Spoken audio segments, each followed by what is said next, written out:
14절에서 17절까지의 말씀입니다. 갈라디아서 4장 19절, 에베소서 3장 14절에서 17절 말씀입니다.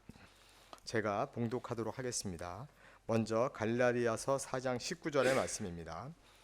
나의 자녀들아, 너희 속에 그리스도의 형상을 이루기까지 다시 너희를 위하여 해산하는 수고를 하노니. 아멘.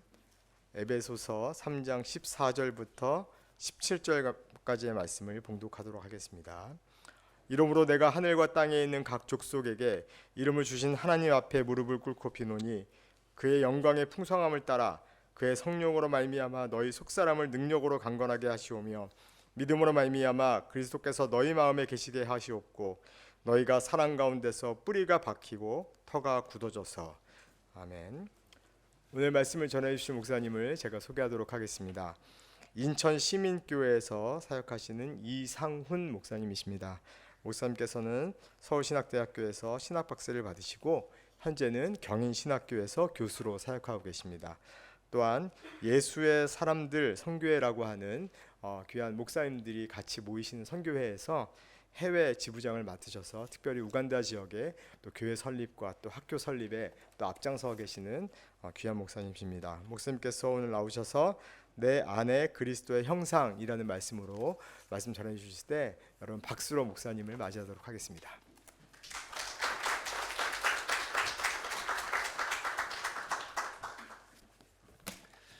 반갑습니다.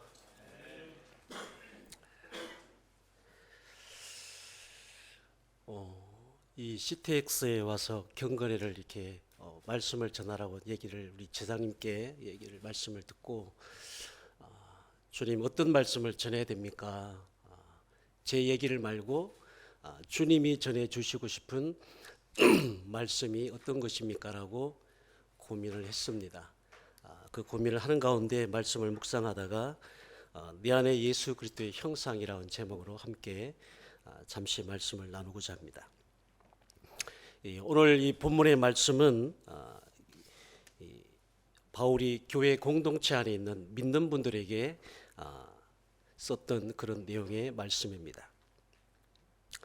왜 사도 바울이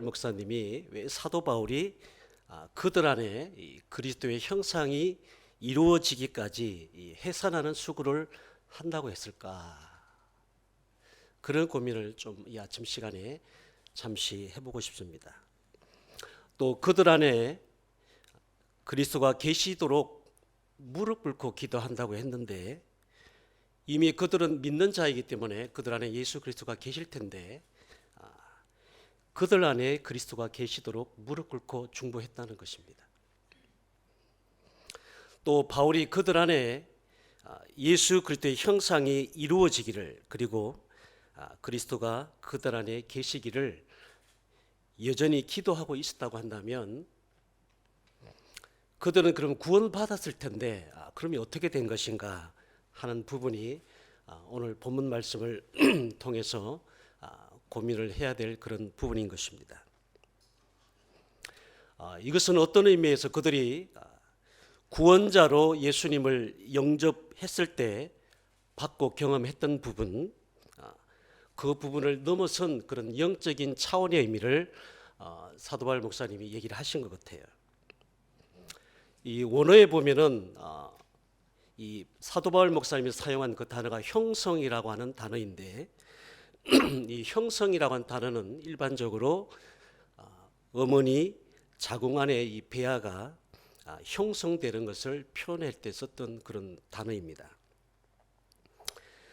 바울이 믿는 자들의 영적인 삶에서 더 깊은 단계, 어머니의 자궁 안에서 배아가 형성되어지고 배아가 점점 자라서 사람이 되는 것처럼 믿음의 사람들이 구원받은 하나님의 자녀이지만 그 자리에 머물러 있는 것이 아니라 영적인 삶을 향해서 진보되어지고 그 방향을 향해서 날마다 나아가기를 소망해야 한다라고 하는 그 바울 목사님의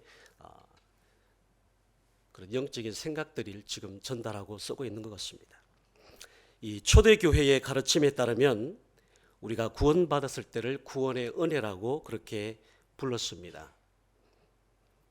이 구원의 은혜라고 불리는 이 생명의 씨앗을 우리가 예수 영접하는 순간에 우리 영 안에 받게 되는 거죠. 그래서 예수님을 영접하는 순간에 예수의 생명, 그 생명의 씨앗이 우리 영 안에 창착이 되는 것이죠.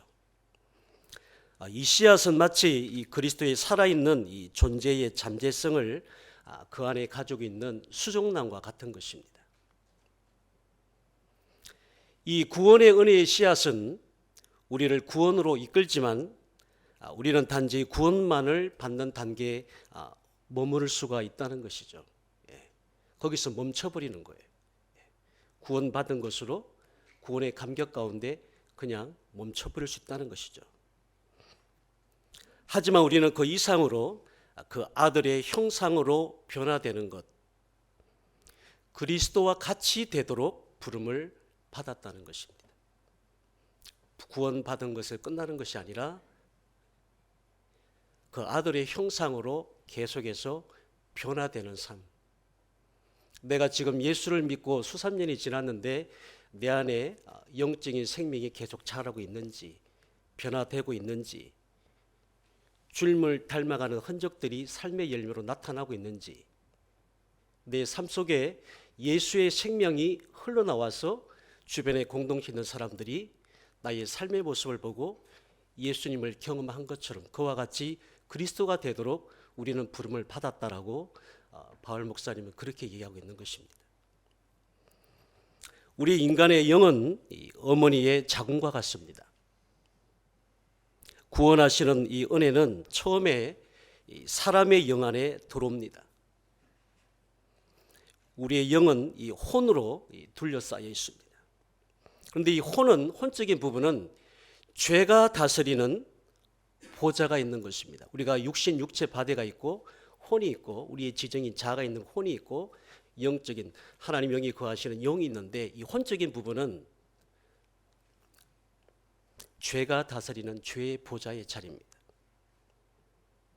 한 사람은 구원의 은혜인 그리스도의 생명의 씨앗을 그의 영 안에서 마치 감옥에 가두어 둔 채로 생을 마감하는 그런 인생도 있습니다. 만약 우리가 겨우 구원받은 단계에 머물러 있게 되면 우리의 일상은 늘 싸움인 거예요. 늘 갈등인 거예요.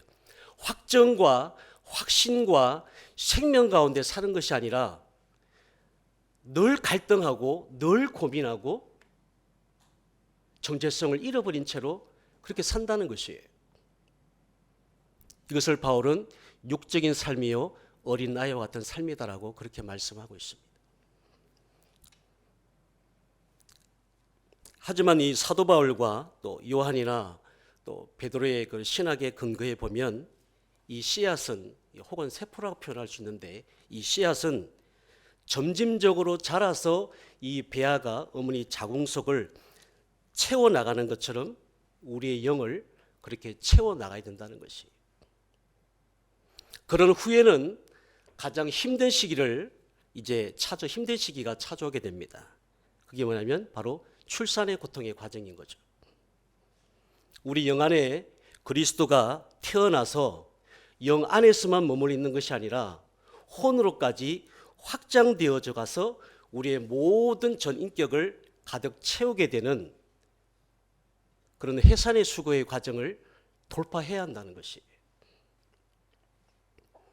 우리의 영을 둘러싸고 있는 이 견고한 진이 깨어지게 되고 무너지게 되면 우리 안에 있는 그리스도가 확장되어져서 영적인 영역에 영의 영역에 머물러 있는 것이 아니라 우리의 자아의 영역, 지정의 영역, 우리의 오감의 영역, 감각의 영역, 혼의 영역인데 그 영역까지 그분의 영으로 생명으로 채워지게 되는 것이죠. 그렇게 되면 죄가 다스리는 혼의 영역, 죄의 보좌가 변화가 오게 됩니다. 그리스도가 혼의 보좌에 앉게 되는 거예요. 내 자아가 나를 다스리는 것이 아니라 하나님의 영의 생명이 내 지정의를 장악하게 되는 거예요. 그게 다스림 받는 인생이에요. 말씀에 순복하는 인생이고 말씀대로 사라지는 인생이고 그리스도로 사라지는 인생이고 그가 곧 주님 제자가 되는 것이죠. 죄가 다스리는 것이 아니라 이제 그리스도가 다스리게 되는 것입니다. 이런 이해를 바탕으로 이 초대교회의 영적 아버지들은 우리 인간은 세 번 태어난다고 했습니다. 육으로 태어나고, 그 다음에는 성령으로 태어나고, 그리고 세 번째 태어나는 것은 마치 누에 고치가 고치를 뚫고 나오듯이 우리 안에 예수 그리스도의 형상의 과정을 거치면서 돌파되어지는 과정입니다. 이 그리스도의 형상으로 변화되는 것은 이 영적인 삶에 있어서 엄청난 변화입니다. 이 그리스도의 형상으로 변화되는 과정은 엄청난 변화이기 때문에 사단은 이 과정을 너무나 잘 알고 있기 때문에 영으로 둘러싼 벽을 만들어서 우리의 자아가 영의 생명이 뚫고 나와서 우리 혼적인 생명을 장악하지 못하도록, 다스리지 못하도록 계속 우리의 지정이 자아로 벽을 치는 거예요. 말씀이 나를 다스리지 못하도록, 영의 생명이 내 지정이를 돌파해서 내 육신의 삶 속에 흘러나오지 못하도록 계속 견고한 진을 쌓는 거예요. 우리의 경험과 보는 것과 이해되는 세상의 가치관으로 자꾸 벽을 둘러치는 거예요. 하나님의 생명이 흘러나오지 못하도록. 따라서 그리스도의 형상으로 자라는 과정에서 우리는 크게 두 가지의 큰 반대에 부딪히게 됩니다. 하나는 밖으로부터 공격해 들어오는 악한 영들의 공격이고, 다른 하나는 내 안에서부터 오는, 나의 혼 안에서, 내 지정이 자아 안에서 왕노릇하는 타락한 본성에서부터 오는 방해입니다.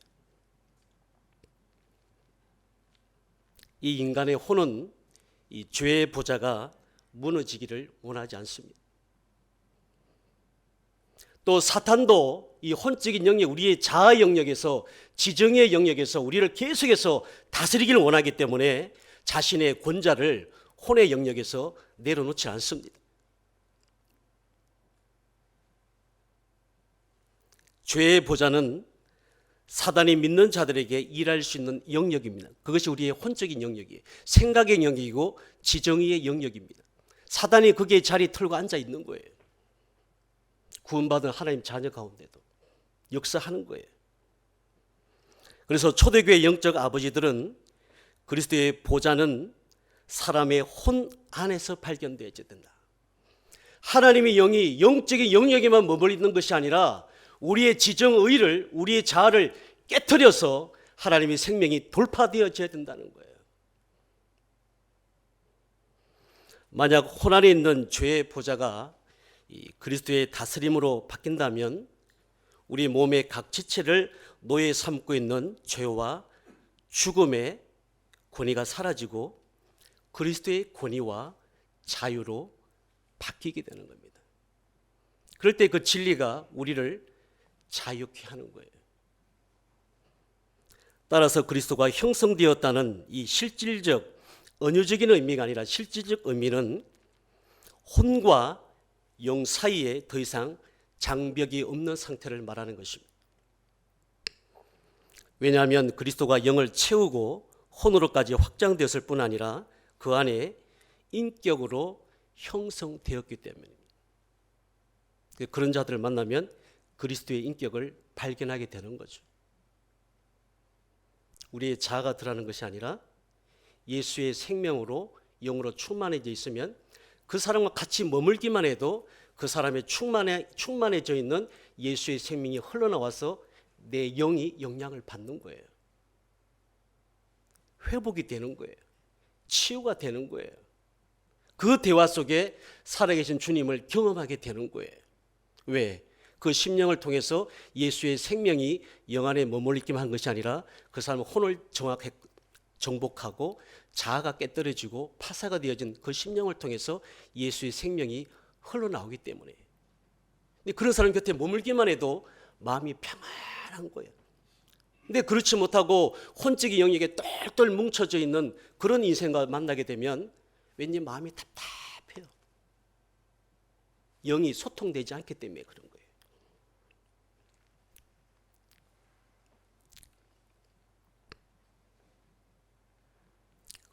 이것은 마치 그 사람 안에 인격이신 예수 그리스도가 계신 것입니다.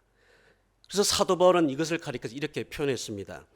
이제는 내가 산 것이 아니에요. 우리 다 같이 한번 선포해 볼까요? 이제는 내가 산 것이 아니에요. 내 안에 그리스도가 사신 것입니다. 아멘. 내 안에 예수 그리스도가 사신다는 거죠.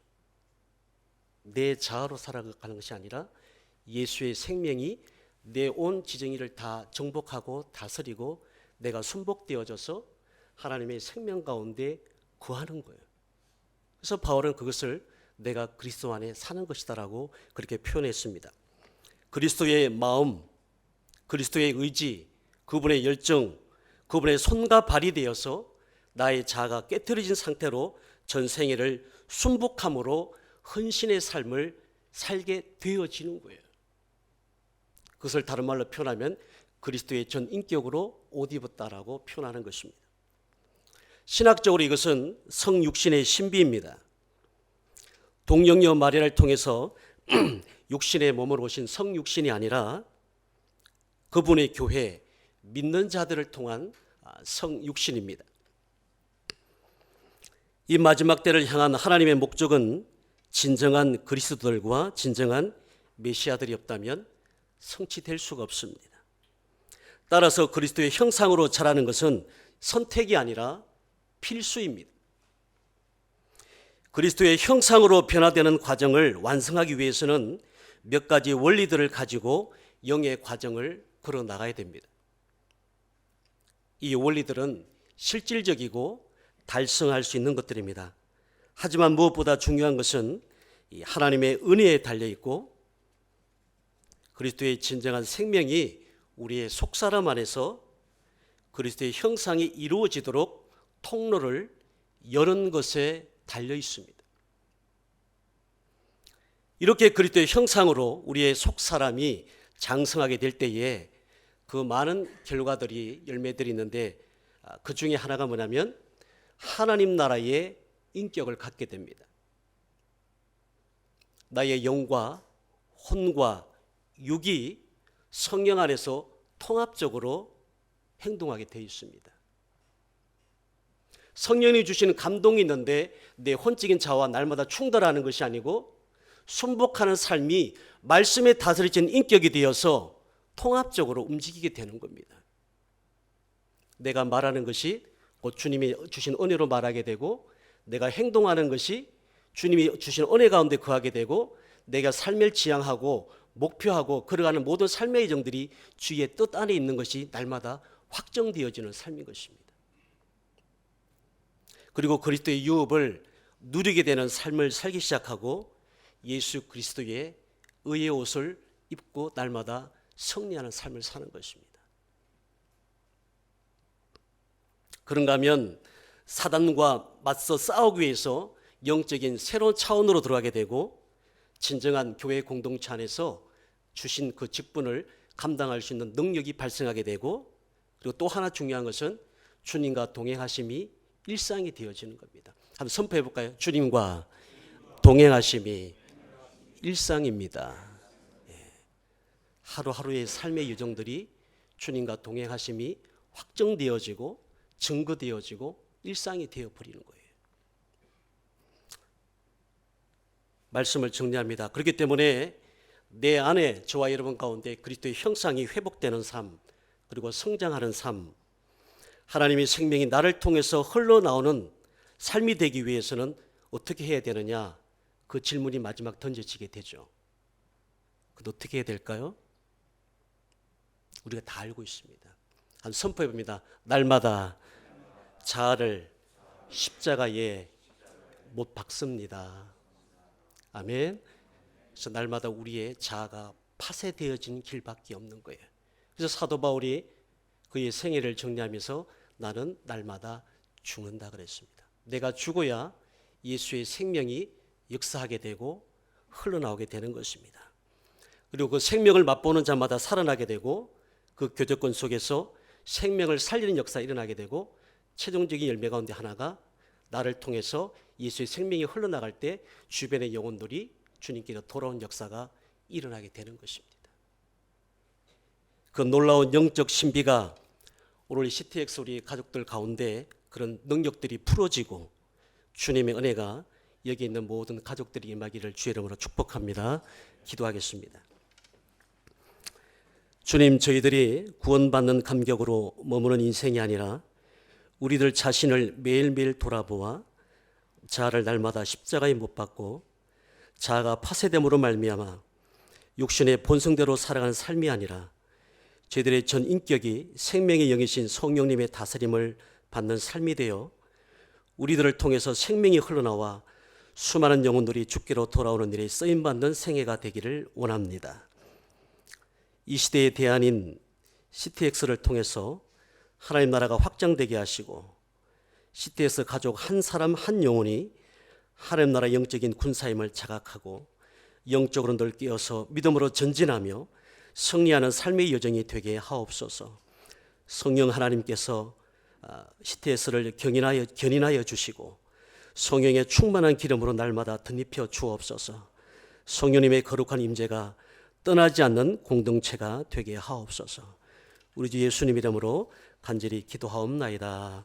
아멘. 축도하겠습니다. 이제는 우리 주 예수 그리스도의 크신 은혜와 아버지 하나님의 만극하신 사랑하심과 성령님의 감화 감동 교통하심이 CTX를 통해서 하나님 나라가 확장되며 열방이 죽기로 돌아온 놀란 역사가 영원토록 함께하옵시기를 간절히 축원하옵나이다. 아멘.